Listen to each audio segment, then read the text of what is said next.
নমস্কার প্রিয় বিয়ার, আপনারা দেখছেন খবর তরঙ্গ। রবিবার রাতে ঢাকা বিশ্ববিদ্যালয় চত্বরে ছাত্রদের সংঘাত থামাতে গিয়ে সমন্বয়ক হাসনাত আবদুল্লাহকে টানাহেচড়া এবং ভুয়া ভুয়া শুনতে হলো। তার টানাহেচড়া এবং ভুয়া ভুয়া শব্দেই একটা বিষয় পরিষ্কার হয়ে গেছে যে বৈষম্যবিরোধী ছাত্র আন্দোলনের প্রতি মোহভঙ্গ হয়ে গেছে ছাত্রদের, এবং তাদের সমস্যা যে বৈষম্যবিরোধী ছাত্র আন্দোলন পূরণ করতে পারছে না সেটা প্রমাণ হয়ে গেছে। যার কারণেই হাসনাত আবদুল্লাহকে নিয়ে ছাত্রদের ভুয়া ভুয়া স্লোগান এবং টানাহেচড়ার ঘটনা দেখা গেছে, এবং ছাত্র সংঘাত থামাতে না পেরে বাধ্য হয়েই তিনি পালিয়ে আসতে বাধ্য হয়েছেন, এবং সেই ছাত্র আন্দোলন এখনও জারি রয়েছে সোমবার পর্যন্ত, এবং ঢাকার নানা স্থানেই ছাত্রদের মধ্যে বিক্ষোভ দেখা দিয়েছে, এবং ঢাকা বিশ্ববিদ্যালয়ের অন্তর্ভুক্ত 7 কলেজের শিক্ষার্থীরা আন্দোলন জারি রেখেছেন। এতে বৈষম্যবিরোধী ছাত্র আন্দোলনের অন্যতম সমন্বয়ক হাসনাত আবদুল্লাহ যে তা থামাতে পারলেন না সেটা পরিষ্কার হয়ে গেছে। অর্থাৎ পরিষ্কার হয়ে যাচ্ছে যে সমন্বয়কদেরকে আর ছাত্ররা বিশ্বাস করতে পারছেন না, সমন্বয়করা ছাত্রদের আশা দাবি পূরণ করতে পারছেন না, যার কারণেই হাসনাত আবদুল্লাহকে এভাবে চরম হয়রানি এবং হেনস্থার শিকার হতে হলো। প্রিয় বিয়ার, ভিডিওটি ভালো লাগলে সাবস্ক্রাইব করবেন, এতে আপনার ক্ষতি হবে না কিন্তু আমাদের উপকার করে দেবেন। ঘটনার সূত্রপাত রবিবার ঢাকার বিশ্ববিদ্যালয়ের অধীনে 7 কলেজের ভর্তি পরীক্ষা এবং আসন সংখ্যা নিয়ে ঢাকা বিশ্ববিদ্যালয়ের উপাচার্য মামুন আহমেদের সঙ্গে দেখা করতে গিয়েছিলেন ছাত্ররা, কিন্তু মামুন আহমেদ ছাত্রদের সঙ্গে দুর্ব্যবহার করেছেন এবং তাদের তাড়িয়ে দিয়েছেন। তাদের দাবিগুলো না শুনেই তিনি বলেছেন যে এসব বিষয়ে কিছু জানে না, তাই কোনো পদক্ষেপ নিতে পারবে না। সেই থেকেই ছাত্ররা আন্দোলন শুরু করে দিয়েছেন এবং মামুন আহমেদের পদত্যাগ দাবি করেছেন, সেই সঙ্গে তাদের দাবি দাওয়া পূরণের জন্য আন্দোলন করছেন। আর সেই আন্দোলন মারাত্মক রূপ নিয়েছে ঢাকা বিশ্ববিদ্যালয় চত্বরে, আর সে তা থামাতে গিয়েই হাসনাত আবদুল্লাহ হেনস্থার শিকার হলেন ছাত্রদের দ্বারা। এমনকি ভুয়া ভুয়া স্লোগান শুনতে হয়েছে হাসনাত আবদুল্লাহকে। এখন প্রশ্ন হতে পারে, যারা দেখছেন তারা ভাবতে পারেন যে ভারতীয় ইউটিউবাররা কেন এভাবে সমন্বয়কদের হেনস্থা নিয়ে খবর পরিবেশন করছেন। আসলেই ভারত এবং বাংলাদেশের মধ্যে যে অস্থির পরিস্থিতি সৃষ্টি হয়েছে, আমরা মনে করি যে তার মূলে বৈষম্যবিরোধী ছাত্র আন্দোলনের সমন্বয়করা, বিশেষ করে হাসনাত আবদুল্লাহ, শারজিস আলম, আসিফ মাহমুদ,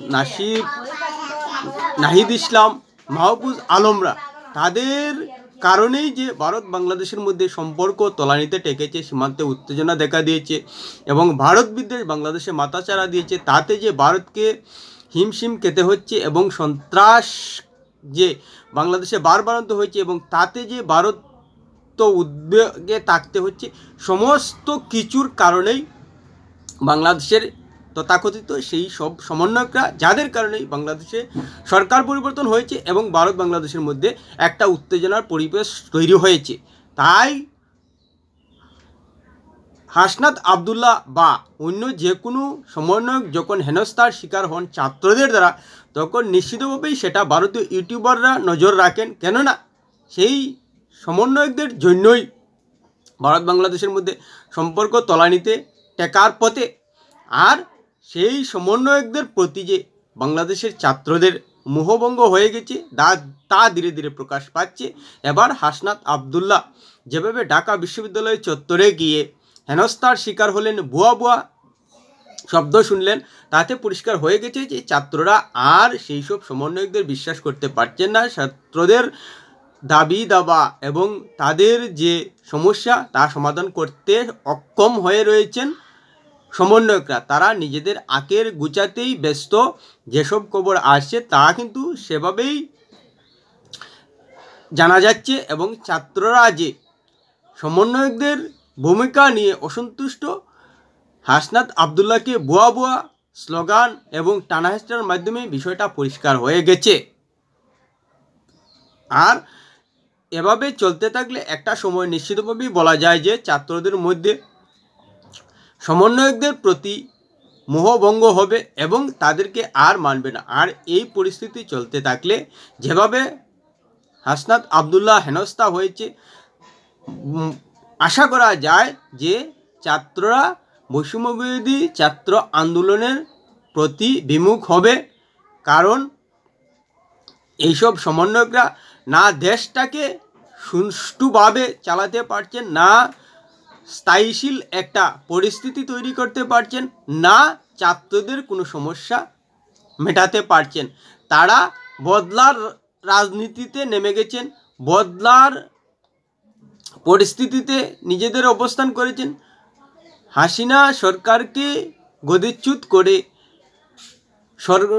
দেশকে সুষ্ঠুভাবে চালানোর পরিবর্তে তারা আওয়ামী লীগ এবং হাসিনাকে একেবারে রাজনীতি থেকে সরানোর জন্য সংস্কারে হাত দিয়েছে, যেটা তাদের কাম্য নয়, যেটা তাদের কাছ থেকে ছাত্র সমাজ আশা করছিল না। আশা করছিল যে দেশের মধ্যে সুষ্ঠু গণতন্ত্র এবং সুষ্ঠু পরিচালনা তৈরি হোক। কিন্তু কি দেখতে পাচ্ছি আমরা, যে বাংলাদেশে মৌলবাদী মানসিকতার বাড়াবাড়ন্ত হচ্ছে এবং তাদেরকে হাত পা খুলে দিয়েছে বর্তমান অন্তর্বর্তী সরকার এবং সমন্বয়করা, যার কারণেই বাংলাদেশে কোনো মানুষই শান্তিপূর্ণভাবে বসবাস করতে পারছে না। এমনকি মূল্যবৃদ্ধিও লাগামছাড়া দেখা দিয়েছে।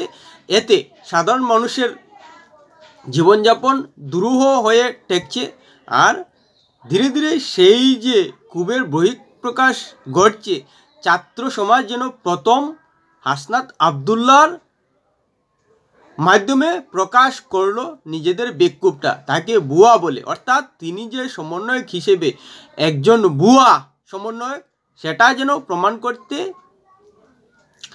কথাটা বললেন ঢাকা বিশ্ববিদ্যালয়ের অধীনে 7 কলেজের ছাত্রছাত্রীরা। আর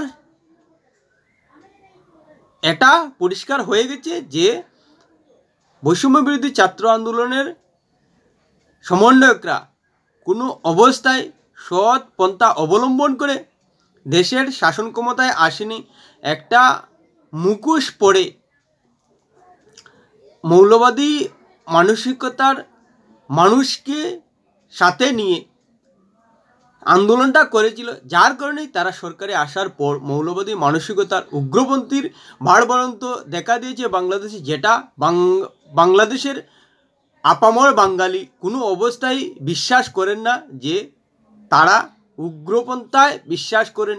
সমাজের সমস্ত শ্রেণীর প্রতি বদলা মানসিকতা হোক, সেটা চান না বাংলাদেশের আম বাঙালি।